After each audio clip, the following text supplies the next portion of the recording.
Welcome to Preserving the Pantry, where I talk about everything related to food preserving. I am your host, Kathy Burgett.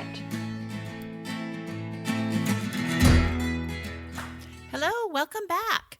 We are going to be baking today, and we are baking a recipe that's just delicious. It's a dessert. It's a blackberry and peach cobbler. Now, this recipe is one of my favorites to make.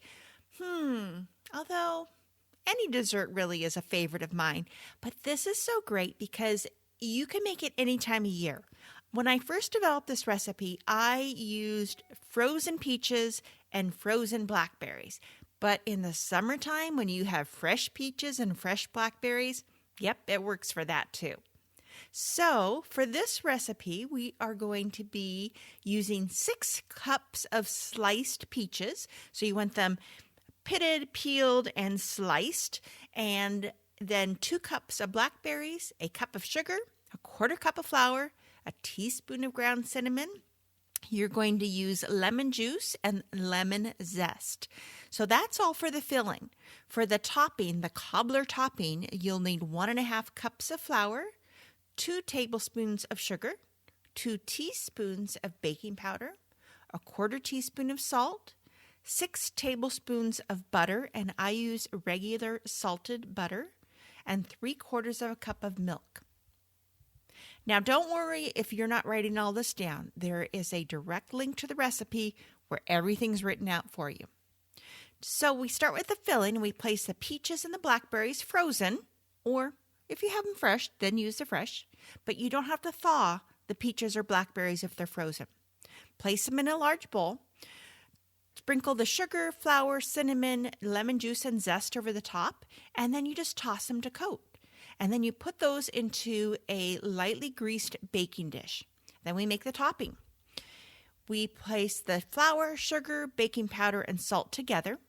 And then you cut in the butter, and you use either your hands or a pastry blender, and you want some coarse crumbs so that everything is mixed together and it's just kind of lumpy-ish. And then we add the milk. We stir it in just till it's combined. This will not be a smooth batter. It's thick, and it will be a little bit coarse looking. Take large spoonfuls of those, and you just put dollops of that batter right on top of the peach and blackberry filling. You want it just kind of separated on there. Some can be touching. It's going to be looking like cobblestone when it's done, which is where the name cobbler comes from. You place that into the oven, a preheated 375-degree oven, and you bake for 55 to 60 minutes until the mixture is bubbly and the topping is golden. Now, if you're using the fresh peaches, you'll reduce that time about 10 to 15 minutes, but everything else is exactly the same. This is a great way to use up any peaches or blackberries that you have left in your freezer, but it's also perfect for planning for summertime when you want to maximize the fresh fruit that you have. It's a great, easy recipe, one that you're going to love. I'll see you next week in the pantry. Bye. Thanks for listening.